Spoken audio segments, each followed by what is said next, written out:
My name is Eliza. I live in a small town near the mountains. It is cold here for many months, but I like the quiet. Every day I walk past the old train station. No trains stop here anymore, but one bench still waits outside, as if it remembers something. Last winter, I found a letter on that bench. There was no name on the envelope. Only one word was written in soft blue ink. To her. I looked around. No one was there. The sky was gray. The snow fell gently on my shoulders. I held the letter in my hands. It was warm, like it had just been left. My heart started to beat faster. I didn't know what I was about to read. I opened the letter with slow hands. The paper was old, but the writing was clear. It began with 3 words. I still remember. The writer spoke of a girl. She had black hair and quiet eyes. They met on this same bench many winters ago. They laughed, talked, and watched snow fall. He said her laugh was like a song. But one day, she stopped coming. He never knew why. He came back every winter, but the bench stayed empty. So he wrote letters, one each year for her. I read the letter again and again. His words were soft, like a whisper. Each sentence felt like a memory. Not mine, but somehow familiar. I folded the paper and looked around. Snow was still falling. The bench was quiet. But I felt something there. Not fear, not sadness, just a presence. Like someone had just left.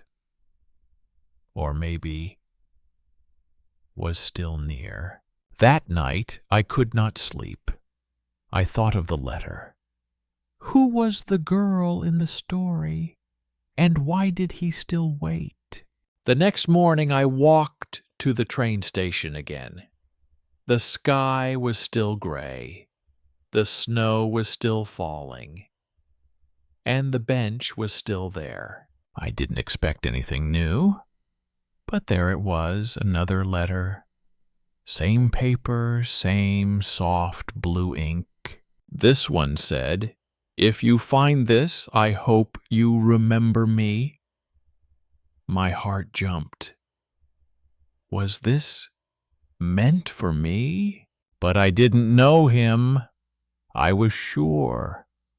Still, something inside me felt warm, like a memory I forgot. I sat on the bench and read the second letter. The handwriting was soft, almost like a drawing. Each word looked careful, full of feeling. It didn't feel like just a note. It felt like someone speaking, gently, slowly, like they were afraid of being forgotten. This time, the writer said, "You wore a red scarf that day." My hands began to shake. Yesterday, I was wearing a red scarf. I looked around the station. Nobody was there. Only me, the letter, and the sound of the wind. That night, I had a strange dream. I was sitting on the same bench. Snow was falling all around me, but I didn't feel cold. Someone was beside me. I could not see his face, but his voice was calm and low. He said, I never stopped waiting. I woke up with my heart racing. The dream felt too real. Was it just a dream or something more? The next morning I returned to the bench.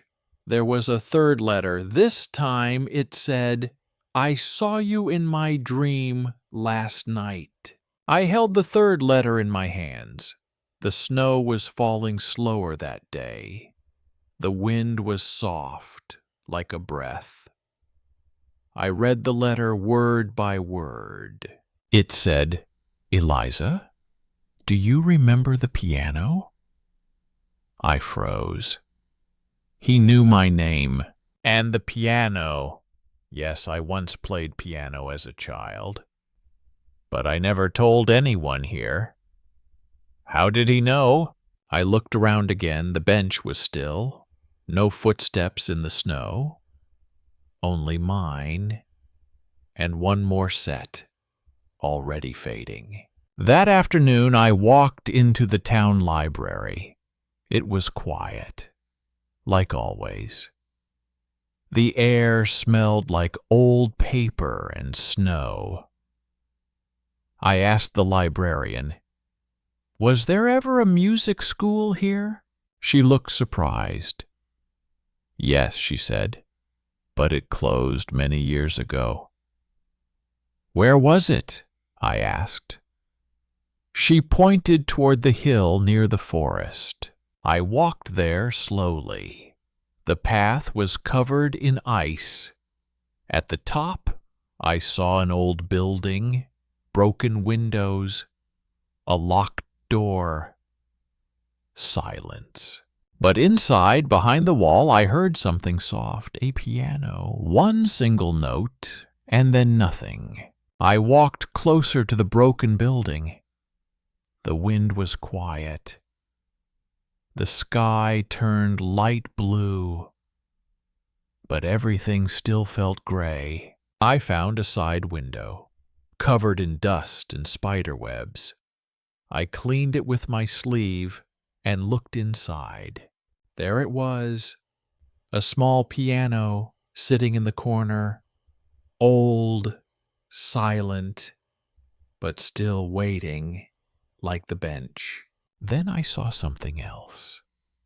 A letter. It was sitting on top of the piano. Even from outside, I knew it was for me. I pushed the old window open. It made a soft creak. Cold air touched my face. But I didn't stop. I climbed in slowly. The room smelled like time, old wood, paper, and something sweet, like flowers long gone. I walked to the piano. The letter was still there. I picked it up with both hands. My name was on the front. Eliza May. No one calls me that anymore. Only my grandfather used to. My heart beat faster. I opened the letter. Inside it said, "I remember the song you played the last time we met." I sat down at the piano. The bench was covered in dust. But it still felt warm, like someone had just left. I looked at the letter again. "I remember the song you played." What song? I didn't remember any song. But then my fingers moved, slowly, softly, like they knew something I didn't. One note, then another. A melody came out, gentle, sad. I didn't know how I knew it, but my hands remembered. And while I played, I felt like someone was listening. The piano stopped on its own. I sat in silence. My hands were still, but my heart was not. Then I heard it. A sound behind me. One step, then another. Soft, slow. slow footsteps on the wooden floor. I turned around quickly. No one was there. Only dust, light, and silence. But I knew I wasn't alone. I picked up the letter again. At the bottom, new words appeared. They weren't there before. They said, "I've been waiting for you to remember." I left the music room slowly. My steps were quiet. The letter was in my coat pocket. I held it like something alive. The air outside was cold, but my hands were warm. Something inside me was waking up, something I didn't understand yet. Back home, I read the letter again. There were more words now. They appeared like snow falling gently. You promised you'd return. And I waited. A promise? When did I say that? To who? Why did my heart feel heavy? That night, I dreamed again. But it didn't feel like a dream. It felt remembered. Like I was going back. In the dream, I was younger. I wore a white coat and red gloves. I was laughing. Someone was waiting for me. There was a small room, wooden walls, a window with snow. A boy was sitting by the fire. He smiled when he saw me. He gave me a notebook. Inside it said, "Don't forget me. Please come back." Then everything turned to snow. I woke up crying. But I didn't know why. The next morning, I searched my house. I didn't know what I was looking for, just something old. Something mine, but forgotten. I opened an old box under my bed. Inside were letters, photos, and drawings. Then I saw it. A red notebook with no name. I opened it slowly. The first page said, "Winter, year 2003. I met him today." It was my handwriting. Page after page I wrote about someone. His name was Thomas. We met every week. We shared stories, music, and quiet days. But on the last page it said only one thing: "I will come back." I took the notebook to the window. Outside, snow was falling again. Soft, slow, like it always does here. The kind of snow that remembers. I whispered the name. Thomas. The sound felt strange, but also warm. I closed my eyes. More pieces came back. His voice, his coat, his laugh. He used to draw stars in the snow. He said, "If you forget me, look up." And I did. I looked up at the gray sky. There, in the window's fog, someone had written a name. It said, Thomas. But I hadn't written it. I walked to the old train station. The air was cold and quiet. The bench was still there, waiting, like always. On the bench was another letter. But this one was different. It had no words, only an empty envelope. Inside was a small piece of paper. It said, "This time write back." My hands shook. I had never written to him, only read, only remembered. But now, something inside me whispered, "It's your turn. Not to wait, but to speak." I sat on the bench, holding the paper. The wind touched my face. I took out a pen from my coat, and I began to write. "Dear Thomas," I wrote, "my hands are shaking. Maybe it's the cold, or maybe it's something else. I'm sorry I forgot you. I didn't mean to. I was young. I didn't know memories could disappear. But now I remember. The piano, the snow, the way you looked at me like time didn't matter." I stopped writing.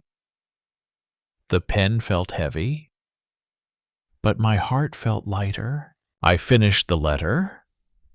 I folded it with care. I placed it inside the envelope and left it on the bench. The snow was quiet. I stood up to leave, but something stopped me. A sound, like footsteps in snow. I turned around quickly. No one was there, just snowflakes dancing in the wind. But the letter was gone. In its place, a new envelope. No footsteps, no hands, just the letter, waiting. On the front, it said, "Eliza, read this now." I opened the letter slowly. The paper felt warm, even in the snow, like it had been waiting just for me. Inside, the handwriting was the same, soft, careful. It said, "You remembered. I waited. I knew you would." The bench stayed empty, but my heart never was. I sat down. The words felt like a hug, like someone was still holding my hand from far away. Then the last line came, "If you want to see me again, come tomorrow at sunrise." That night I couldn't sleep. I lay in bed with my coat on. The letter was under my pillow, like a heartbeat I didn't want to lose. I watched the sky turn from black to gray. Then a soft pink touched the clouds. It was time. I walked to the train station again. The snow was fresh, no footsteps, only mine. The world felt silent and wide. The bench was there, waiting, and someone else was too. A figure standing near the trees, still, quiet, watching. I stopped. My breath froze in the air. And slowly, he stepped forward. He walked closer, step by step. No words. Only the sound of snow under his boots. And my heart beating like it once did. I saw his face, older, but not strange. His eyes, they were the same. Still gentle, still full of waiting. He smiled, just like in my dream, like time had stopped and then started again. I opened my mouth to speak, but he raised his hand softly.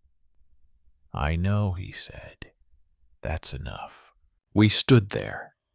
No rush, no past, no future. Only this one morning, and two people who remembered. We sat on the bench, together. No one else in the world, just snow. And silence that felt full. He looked at me. "I waited," he said, "not for you to explain, but for you to come." I held his hand. It was warm, real, not a memory anymore.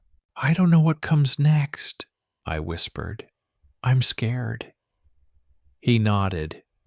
I was scared too. But love doesn't disappear. We sat there as the sun rose, and in that soft, golden light, I knew some stories never end. They just begin again. That evening, I wrote one final letter. Not for him, not for me, but for the version of me who once forgot. I wrote, Love waits, even in silence, even in snow. And sometimes we must leave to return. I did not come back to finish a story. I came back to live it again. I placed the letter on the bench, the same place where it all began. Then I walked away, not to forget, but to carry the memory with me. And if you ever visit that quiet town, and snow is falling just right, you may find a letter there. It might say your name. Because some love stories aren't written once. They are written every winter by hearts that still remember.